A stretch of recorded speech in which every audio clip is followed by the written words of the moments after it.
110 seat നേടാനുള്ള മിഷനുമായി മുഖ്യമന്ത്രി പിണറായി വിജയൻ. ഒരടവും ഫലിക്കാതെ വരുമ്പോ പൂഴിക്കടകൻ നീ കേട്ടിട്ടുണ്ടോ? അവസാനം ഞാൻ അവനെ ഇറക്കി.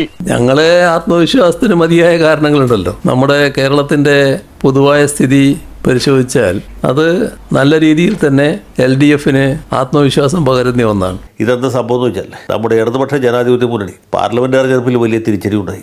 അത് കഴിഞ്ഞ് ലോക്കൽ ബോഡി ഇലക്ഷനിൽ വമ്പിച്ച തിരിച്ചടി ഉണ്ടായി. ഇതുവരെ കൈവിട്ടു പോകാതിരുന്ന പല കോട്ടകളും കൊത്തളങ്ങളും ഒക്കെ പൊളിഞ്ഞ് പാളീസായി അണ്ടം പൊളിഞ്ഞ അവസ്ഥയിൽ നിൽക്കും എന്ന് കരുതി ആത്മവിശ്വാസത്തിന് വല്ല കുറവുണ്ടോ? യാതൊരു കുറവുമില്ല എന്ന് മാത്രമല്ല, അത് ദൈനംദിന അടിസ്ഥാനത്തിൽ വർദ്ധിച്ചുകൊണ്ടിരിക്കുകയാണ്. അറിയാത്ത പിള്ളക്ക് ചൊറിയുമ്പോഴേ അറിയൂ. ആളുകൾ വിലയിരുത്തുമ്പോൾ 10 വർഷം മുൻപുള്ള കേരളത്തിന്റെ അവസ്ഥ സ്വാഭാവികമായി അവരുടെ മനസ്സിലേക്ക് വരും. അത് പരിശോധിക്കുന്ന ഏതൊരാൾക്കും LDFന്റെ ഗ്രാഫ് വലിയ തോതിൽ ഉയരുന്നതിനിടയാക്കും എന്നതാണ് കാണാൻ കഴിയുക. എന്നാ പിന്നെ പേടിക്കണ്ട. ഇപ്പൊ കഴിഞ്ഞ മുമ്പത്തെ തെരഞ്ഞെടുപ്പിൽ ഏതാണ്ട് 93 സീറ്റാണ് കിട്ടിയത്.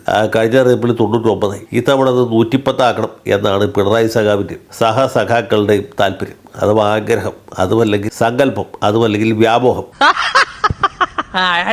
ശ്രീ A. റഹീം, സർക്കാരിന്റെ വികസന പദ്ധതികളും ക്ഷേമ പദ്ധതികളും ജനങ്ങളോട് എണ്ണി എണ്ണി പറഞ്ഞാണ് തദ്ദേശ ഭരണ തെരഞ്ഞെടുപ്പിൽ വോട്ട് നേടിയത്. ഫലം എന്താണ്? കയ്യിലുണ്ടായിരുന്ന 4 കോർപ്പറേഷനുകൾ നഷ്ടപ്പെട്ടു.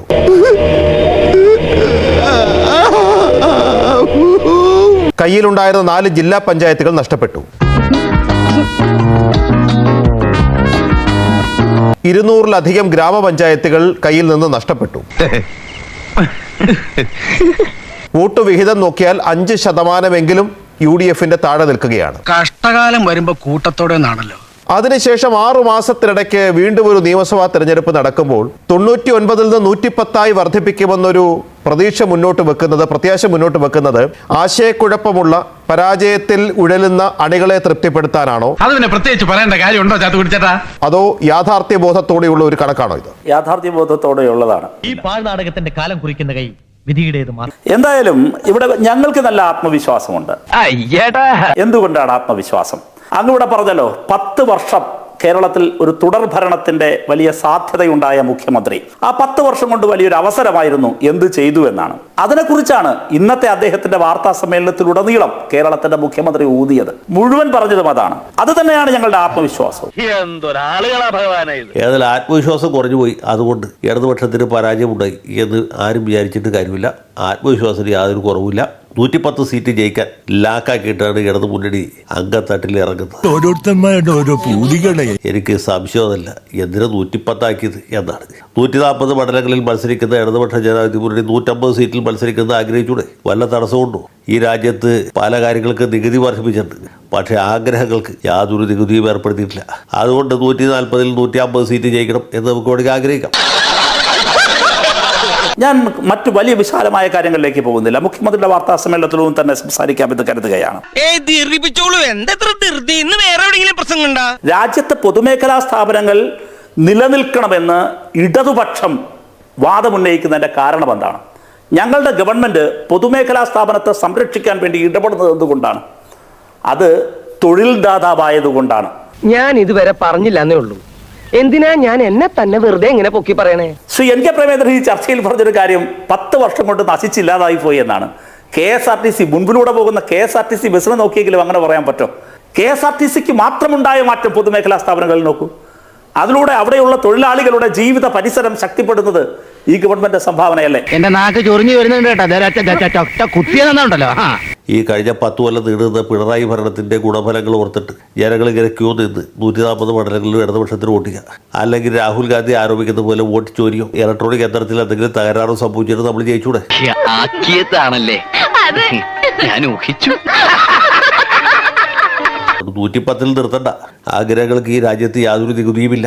140 സീറ്റ് നമ്മൾ ജയിക്കും എന്ന ആത്മവിശ്വാസം പഠിപ്പിക്കുന്നതാണ് നല്ലത്. പിന്നെ തെരഞ്ഞെടുപ്പ് കഴിയുമ്പോൾ നമുക്ക് ജന്മി മുതലാളി പൗരോഹിത്യ കൂട്ടുകെട്ട്, പ്രത്യയശാസ്ത്രപരമായിട്ടുള്ള പ്രശ്നങ്ങൾ, താത്വിക വിശകലനം ഒക്കെ വേറെ നടത്താം. അതിനിപ്പോൾ സന്ദേശത്തിൽ ശങ്കരാടി നടത്തിയ വിശകലനമൊക്കെ നമ്മുടെ മുമ്പിലുണ്ട്. അതിനൊക്കെ സമയമുണ്ട്. ഇപ്പം ഒരു കാരണവശാലും 110-ൽ നിർത്തണ്ട എന്നാണ് എൻ്റെ ഒരു എളിയ അഭിപ്രായം. എന്താണ് മേജർ സാറേ, ഞാൻ ജീവിച്ചു പോയിക്കോട്ടെ. നമ്മുടെ സംസ്ഥാനത്തുടനീളം ഞാൻ ഈ പൊതുമേഖലാ സ്ഥാപനങ്ങൾ ശക്തിപ്പെടുന്നതിന്റെ ഭാഗമായി നൽകിയ കൃത്യം തൊഴിലവസരങ്ങളുടെ എണ്ണം എൻ്റെ കയ്യിലുണ്ട്. കൃത്യം തൊഴിലവസരങ്ങളുടെ എണ്ണം ഞാനതിൽ ഡേറ്റ ബൈ ഡേറ്റയിലേക്ക് കൂടുതൽ അങ്ങോട്ടേക്ക് പോകുന്നില്ല. അത് നന്നായി. നമ്മുടെ രാജ്യത്തെ ഏറ്റവും മികച്ച സ്റ്റാർട്ടപ്പ് സംരംഭങ്ങളുള്ള സംസ്ഥാനമായി നമ്മൾ മാറി.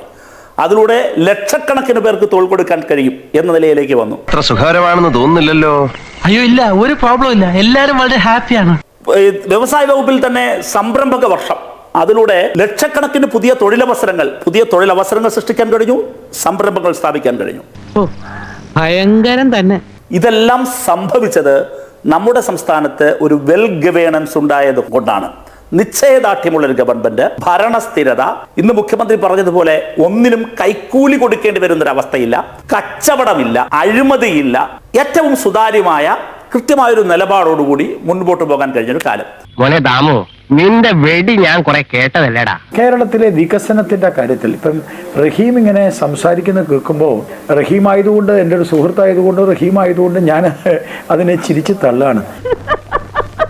ഇങ്ങനെ പോലെ കെട്ടുകഥ ഉണ്ടാക്കാൻ ഇത്ര വിദഗ്ധം മലപ്പുറം ജില്ലയിൽ വേറെ ഇല്ല. എൻ്റെ റഹീമെ, ഇന്ത്യയിൽ ഏറ്റവും കൂടുതൽ തൊഴിലില്ലായ്മയുള്ള സംസ്ഥാനമാണ് കേരളം.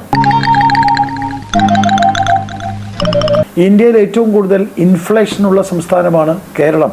ഇന്ത്യയിൽ ഏറ്റവും കൂടുതൽ സാമ്പത്തിക ബാധ്യതയുള്ള സംസ്ഥാനമാണ് കേരളം. ഇന്ത്യയിൽ ഏറ്റവും കൂടുതൽ കടബാധ്യതയുള്ള സംസ്ഥാനമാണ് കേരളം. കണ്ടോ, ഇയാളെ തിരിയാത്ത പേരടിക്ക് നോക്കി ഒരു ഒറ്റ അടിയടി കോയക്കാം. നിങ്ങൾ കേരളത്തെ കുട്ടിച്ചോറാക്കി എന്ന് പറയുന്നതല്ലേ ശരി?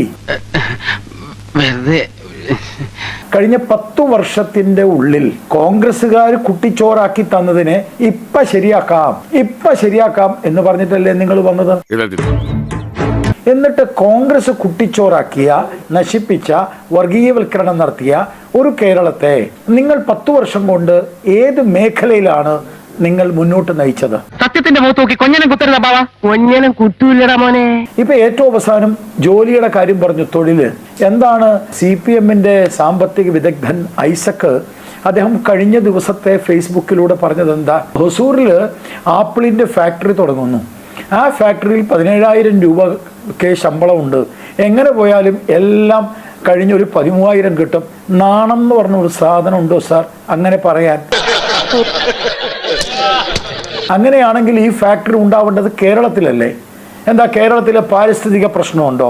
അല്ലെങ്കിൽ ഈ ഫാക്ടറി പാരിസ്ഥിതിക പ്രശ്നം ഉണ്ടാക്കുന്നതാണോ? നിങ്ങൾ ഹൊസൂറിലേക്ക് പോകുന്നു, അവിടെ പോയി നമുക്ക് ആപ്പിളിന്റെ ഫാക്ടറിയിൽ ജോലി ചെയ്യാന്ന് പറയാൻ നിങ്ങൾക്ക് നാണമില്ലേ? നിങ്ങൾ കേരളത്തിലല്ലേ തുടങ്ങേണ്ടത്? അങ്ങനെ പറയുന്ന ആളുകൾ. മുഖ്യമന്ത്രിയുടെ മകൾ സ്വന്തം ബിസിനസ് തുടങ്ങിയത് പോലും കേരളത്തിന്റെ വെളിയിലാണ്. ഒരു കമ്പനി തുടങ്ങിയത് കേരളത്തിന്റെ വെളിയിലാണ്. എന്നിട്ടാണ് നിങ്ങൾ ഇവിടെ വന്നിരുന്നിട്ട് കൂളായിട്ട് പറയുന്നത് കേരളം എന്ന് പറയുന്നത് വികസനത്തിന്റെ ഒരു സംസ്ഥാനം. ആരെ കളിയാക്കാനാണ് സാർ റഹീമെ? സ്വന്തം ഇഷ്ടത്തിന് തട്ടിവിടുന്ന നാക്കെടുത്താന്നേ പറയൂ. നിങ്ങൾ ആരോടാണ് ഇത് വിളിച്ചു പറയുന്നത്? സാക്ഷരതയുള്ളവരാണ് ഈ കേരളത്തിലെ ജനങ്ങളെങ്കിൽ അവർക്കിത് മനസ്സിലാക്കാൻ പറ്റില്ലേ? ഇന്ത്യയിൽ ഏറ്റവും കൂടുതൽ കടബാധ്യതയുള്ള റിസർവ് ബാങ്ക് ചുവന്ന മഷിയിൽ എഴുതിയിട്ടുള്ള ഒരു സംസ്ഥാനമാണ് കേരളം. നിങ്ങൾ പെൻഷൻ കൊടുക്കുന്നുണ്ട്, ഞാനില്ലാന്ന് പറയില്ല. കടം മേടിച്ച് പെൻഷൻ കൊടുക്കുന്നതല്ല ഒരു രാജ്യത്തിന്റെ വികസനം. അത് ഈ രാജ്യത്തിന്റെ വികസനം എന്ന് പറഞ്ഞത് കടം മേടിച്ച് ശമ്പളം കൊടുക്കുന്നതല്ല, കടം മേടിച്ച് പെൻഷൻ കൊടുക്കുന്നതല്ല, കടം മേടിച്ച് എന്തെങ്കിലും കാര്യങ്ങൾ ചെയ്യുന്നതല്ല ഒരു പുരോഗമനത്തിന്റെ ആധാരം. സോറി ഏട്ടാ, ഇനിമേല ആവർത്തിക്കില്ല. ഞാൻ ചോദിക്കാൻ ആഗ്രഹിക്കുക, കഴിഞ്ഞ 10 വർഷത്തിൻ്റെ ഉള്ളിൽ ഈ കേരളത്തിൽ വന്ന ഒരു ഫാക്ടറിയുടെ കാര്യം, വ്യാവസായികമായ ഒരു മുന്നേറ്റത്തിന്റെ കാര്യം മിസ്റ്റർ റഹീം നിങ്ങൾക്ക് പറയാൻ പറ്റുമോ?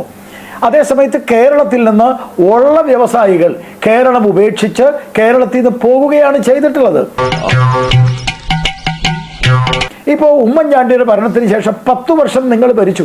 ഇടതുപക്ഷവും വലതുപക്ഷവും മാറി മാറി ഭരിച്ചിട്ട് കേരളത്തിലെ ഇന്നത്തെ ഉൽപാദനം, നെല്ലിന്റെ ഉൽപാദനം 3.5 ലക്ഷം ടണ്ണാണ്. ബാക്കി 37.5 ലക്ഷം ടൺ ആന്ധ്രയിൽ നിന്ന് വരണം, മഹാരാഷ്ട്രയിൽ നിന്ന് വരണം, അല്ലെങ്കിൽ ഗവൺമെന്റ് ഓഫ് ഇന്ത്യയുടെ പൂളിൽ നിന്ന് വരണം. നിങ്ങൾ എന്ത് വികസനം ഉണ്ടാക്കി എന്നാ പറയുന്നത് ഈ കേരളത്തില്? എന്നെ വെട്ടിലൊന്നും വീഴ്ത്താൻ പറ്റില്ല.